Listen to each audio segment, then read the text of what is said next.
kanali o'z ishini boshladi. Bugun dasturimizda 2 daqiqada Hormuzni egallashimiz mumkin. Tramp. Konstantinovka yaqinida Ukraina harbiylari taslim bo'ldi. Eron Hormuz bo'g'ozi ustidan nazoratni kuchaytirish orqali strategik g'alabaga erishdi. U endi yo'q. Tramp Eronning yangi oliy rahnamosi o'lganini taxmin qildi.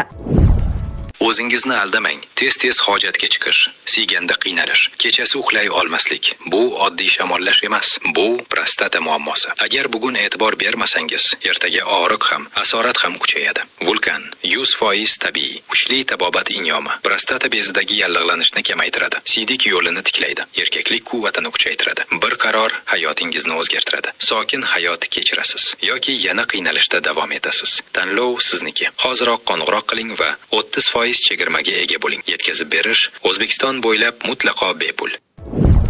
Konstantinovka yaqinida Ukraina harbiylari taslim bo'ldi. Janubiy qo'shinlar guruhi matbuot markazi va TASS axborot agentligi xabariga ko'ra, Donbassdagi strategik ahamiyatga ega Konstantinovka shahri yaqinida Ukraina qurolli kuchlarining bir guruh harbiylari ixtiyoriy ravishda taslim bo'lgan. 2 daqiqada Hormuzni egallashimiz mumkin. Tramp. AQSh prezidenti Donald Tramp jurnalistlar bilan samolyot bortida bo'lgan suhbatda AQSh Hormuz bo'g'ozini atigi 2 daqiqa ichida yopishga qodir ekanini ma'lum qildi. U bu fikrni Eron bo'g'oz orqali o'tuvchi kemalar uchun to'lovni joriy etishni rejalashtirayotgani fonida aytgan. Biz uni 2 daqiqada yopishimiz mumkin. Shunchalik tez yopamizki, hatto boshingiz aylanib ketadi degan Tramp. Shuningdek, u Eron bilan kelishuvga erishish imkoniyati mavjudligini va bunday kelishuv yaqin vaqt ichida amalga oshishi mumkinligini ta'kidlagan. Eron Hormuz bo'g'ozi ustidan nazoratni kuchaytirish orqali strategik g'alabaga erishdi. Eron global energiya bozorlariga samarali bosim o'tkazuvchi vositaga aylangan Hormuz bo'g'ozi ustidan nazoratni kuchaytirdi deb ta'kidlaydi agentlik.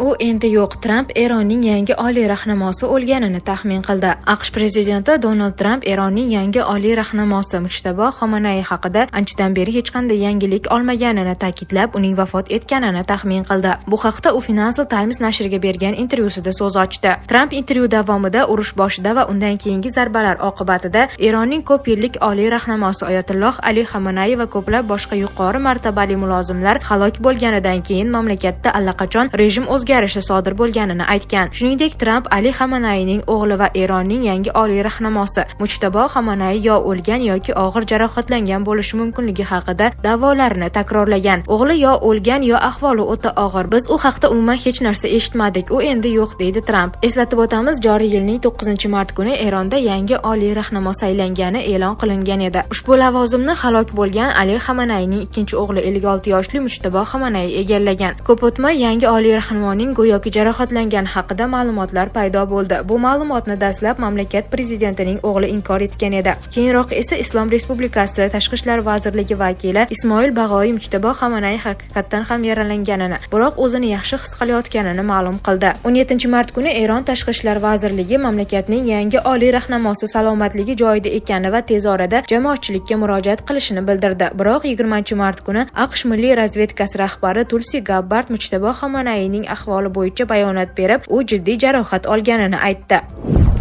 Netanyahu Isroil armiyasi jiddiy yo'qotishlarga uchrayotgan bir vaqtda Livan janubida hujumni kuchaytirishni buyurdi. Isroil bosh vaziri Benyamin Netanyahu Livan janubida hujumni kuchaytirish haqida buyruq berdi. Ayni paytda xorijiy matbuot Isroil armiyasi ushbu operatsiya davomida jiddiy yo'qotishlarga uchrayotganini yozmoqda. Isroil tomonining bildirishicha, operatsiyaning asosiy maqsadi bosqin xavfini oldini olish va tankga qarshi raketa zarbalarini mamlakat chegarasidan uzoqlashtirish. Biroq Military Watch magazin nashriga ko'ra, Isroil qo'shinlari Livandagi quruqlik operatsiyalari davomida jiddiy qiyinchiliklarga duch kelmoqda. Xususan, ularning Merkava tanklari yo'qotishlari so'nggi 40 yildagi eng yuqori darajaga chiqqan. Zirhli texnika esa muntazam ravishda tankga qarshi raketalar va boshqa vositalar qo'llaniladigan tuzoqlarga tushib qolmoqda. Qayd etilishicha, qarshi tomon kichik va harakatchan guruhlar bilan tayyorgarlik ko'rmoqda. Ular oldindan pozitsiyalar tayyorlaydi va kolonnalarga zarba berib tezda chekinadi. Bu esa Isroil qurolli kuchlarining hujum sur'atini sezilarli darajada sekinlashtirmoqda. Qo'shimcha ravishda hududning murakkab geografik joylashuvi hamda zich qurilish sabab tanklar samaradorligi cheklanmoqda. Natijada Isroil qo'shinlari ehtiyotkorlik bilan harakat qilishga majbur bo'lmoqda.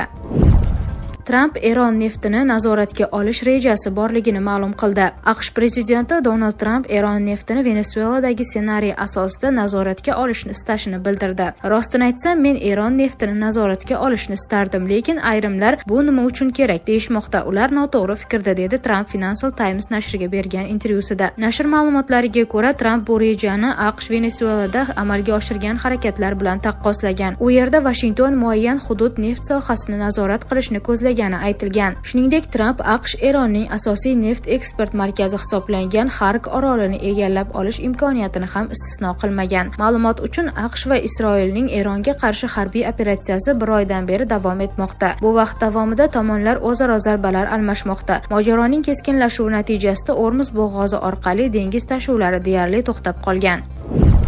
Katta yo'qotish. Eron $500 million AQSh samolyotini yo'q qildi. Eron AQShning E-3 AWACS samolyotini yo'q qildi. Bu haqda Military Watch magazin xabar berdi. Eron ommaviy axborot vositalari AQShning E-3 AWACS havo orqali erta ogohlantirish va boshqarish samolyoti ekanligini da'vo qilayotgan fotosuratlarni e'lon qilgan. Ommaviy axborot vositalarining xabar berishicha, samolyot Saudiya Arabistonidagi Shahzoda Sulton aviabazasiga qilingan hujumda jiddiy zarar ko'rgan. Suratlarda samolyot tom ma'noda ikkiga bo'lingan ko'rsatilgan. Agar rasman tasdiqlansa, bu tarixdagi E-3 samolyotining birinchi jangovar yo'qotishi bo'ladi. Ma'lumot